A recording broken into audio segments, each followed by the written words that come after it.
Hello everyone, so we are going to cover Artificial Intelligence and Deep Learning Unit 1 in this video.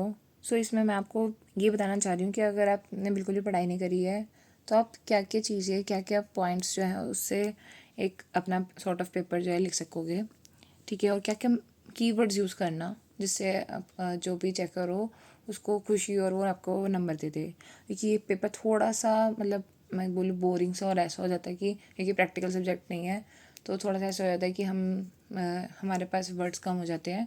तो इसमें जो मैंने books इसलिए refer करी है कि आपको एग्जैक्ट वर्ड पता चले कि कौन कौन से वर्ड्स आपने अपने पेपर में लिख के आने हैं, ठीक है। तो यहाँ पे motivation for the using AI in business industry है। तो इसमें है तो मैं देखो मोटिवेशन क्या क्या हो सकती है, फ़ायदे इसमें बताने हैं, पूरा इसमें फ़ायदे बताने हैं।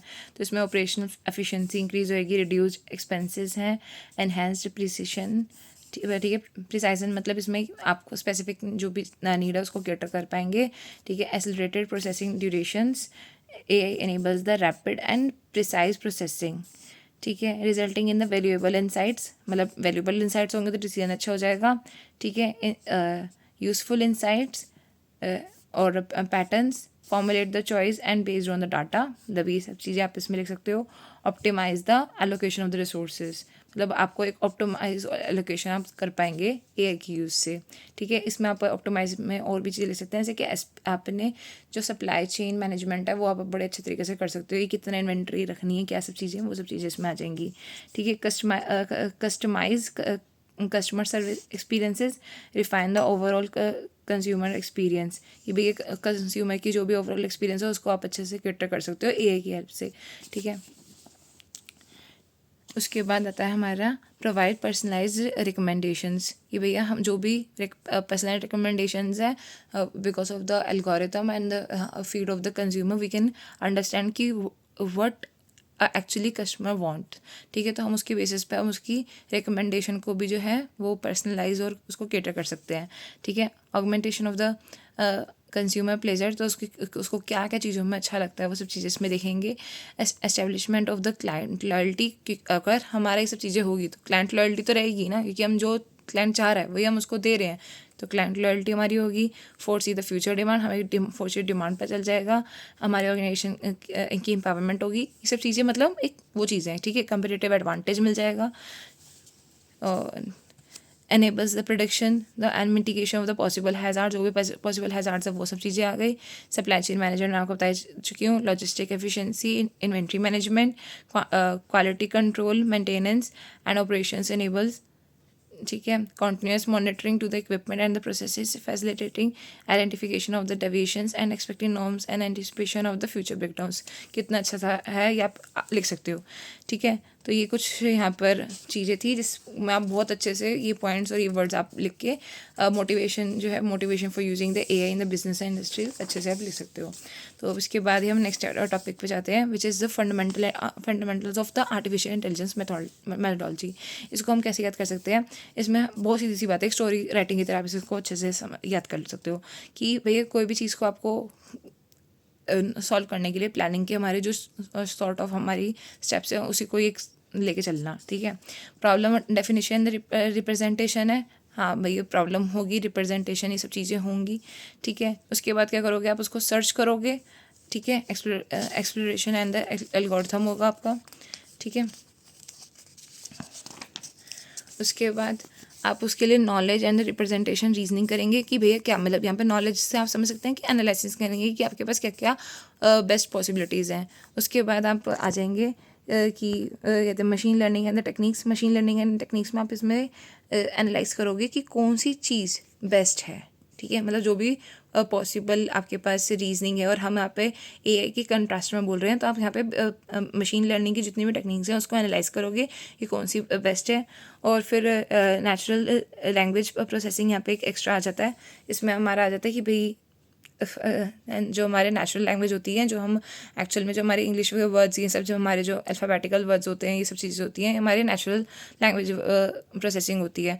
सो AI के थ्रू हम जो हमारी ज़ीरो लैंग्वेज होती है, जो हम बोल सकते हैं कि कंप्यूटर की लैंग्वेज होती है, इसकी 0 to 1 में जो उनकी लैंग्वेज होती है उसके साथ हमारी कन्वर्जेशन जो सेटअप हो पाती है, it is because of the AI. और एआई क्यों हो पाता है? क्योंकि वो जो डील करता है ह्यूमन बींग के साथ, वो नेचुरल लैंग्वेज प्रोसेसिंग के साथ करता है। कंप्यूटर विजन यहाँ पर हमने एक एडिशनल डाल दिया कि भाई कंप्यूटर विजन हमें पता चल जाएगा। किसमें देखोगे आप? सब कुछ कंप्यूटर विजन में देखोगे ना, ठीक है। प्लानिंग एंड डिसीजन मेकिंग हो गई। उसके बाद यहाँ पर आ गया neural network and deep learning. भाई न्यूरल नेटवर्क डीप लर्निंग का हम बहुत अच्छा एग्जांपल देख ही रहे हैं एआई, कि भैया क्या है, वो चीज़ें सीखता है कॉन्टीन्यूस, उसकी ट्रेनिंग होती है डाटा अटेनमेंट के साथ, उसको सीखता है और उसके बाद हमें फिर एक न्यू डाटा जनरेट करके दे देता है। एथिकल कंसिडरेशन हो गया कि भाई जो सी भी चीज़ चाहिए आपको एआई दे देगा, बट उसके कुछ एथिक्स और उसके कुछ कोड ऑफ कंडक्ट्स हैं जो कि वो फुलफिल करेगा, ठीक है। HCI हमारा एक अच्छा सा टॉपिक है एक, जो कि हमें चैप्टर 10 में पढ़ेंगे, तो वहाँ पे मैं बता देती हूँ। बट इसको सॉर्ट ऑफ यहाँ पे मैं आपको बता देती हूँ कि ह्यूमन कंप्यूटर इंटरेक्शन हो गया कि जो भी हमारे आउटपुट डिवाइसेस है, ठीक है, या इनपुट डिवाइसेस है, वो हमारे HCI में आ गए। कि हम अगर चैटबॉट्स के साथ, इन सब के साथ हमें कुछ भी काम करना है, तो हमारे डिवाइसेस जो भी हम यूज़ कर रहे हैं, कीबोर्ड हो गया, मॉनिटर हो गया, वो सब चीज़ें, ठीक है, या जो भी इंटरफेस हो गया कंप्यूटर का, अगर कोई हम विंडोज़ वगैरह हम यूज़ कर रहे हैं to install the website, to install the application, या कोई भी फंक्शनैलिटी को यूज़ करने के लिए, तो वो हमारी सारी किस में आ गई? ह्यूमन कंप्यूटर इंटरेक्शन के लिए, ठीक है। डाटा माइनिंग एंड एनालिटिक्स, कि भैया हमें डाटा माइनिंग और एनालिटिक्स में ये हेल्प करता है, ठीक है। तो ये हमारे फंडामेंटल्स में आ गया था, तो इसको भी हम अच्छे से लिख सकते हैं। इसके बाद हमारे पास आ जाता है कि भैया आर्टिफिशियल इंटेलिजेंस का कहाँ पे यूज़ हो सकता है। फाइनेंस में हो सकता है, फ्रॉड डिटेक्शन के लिए, रिस्क मैनेजमेंट के लिए, कस्टमर सर्विसेज के लिए, क्रिप्टो करेंसी के लिए। यहाँ पे लिखा हुआ है कि मतलब हम ट्रेडिंग स्ट्रैटेजी डेवलप कर सकते हैं, ठीक है। मेनली रिटेल के लिए हम क्या कर सकते हैं? प्राइसिंग डिसाइड कर सकते हैं कि what is the actual pricing on basis of the analysis of the market. Marketing हम अच्छे से देख सकते हैं, सप्लाई चेन मैनेजमेंट कर सकते हैं, ट्रांसपोर्टेशन के लिए भी आप ऐसे लिख सकते हो। तो ये चीज़ मतलब एक तरीके से हर जगह ही है, आप इस चीज़ को लिख सकते हो, ठीक है, एक्सप्लेन कर सकते हो। इसी के साथ हम चलते हैं नेक्स्ट टॉपिक पे।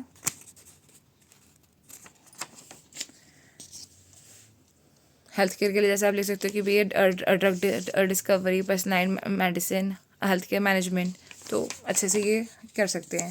चैलेंजेस ऑफ एआई के लिए आप कीवर्ड्स देख लो, आपने क्या क्या लिखना है। साइबर अटैक्स तो लिखना ही लिखना है, ठीक है। नीड द सब्सटेंशियल डाटा, या आप बोल सकते हो नीड बिग डाटा, या कहते हैं बहुत अच्छा वर्ड यहाँ पर एक है डाटा हंगर। तो ये कुछ वर्ड्स हैं जिसको आप यूज़ करोगे ना तो थोड़ा सही लगता है।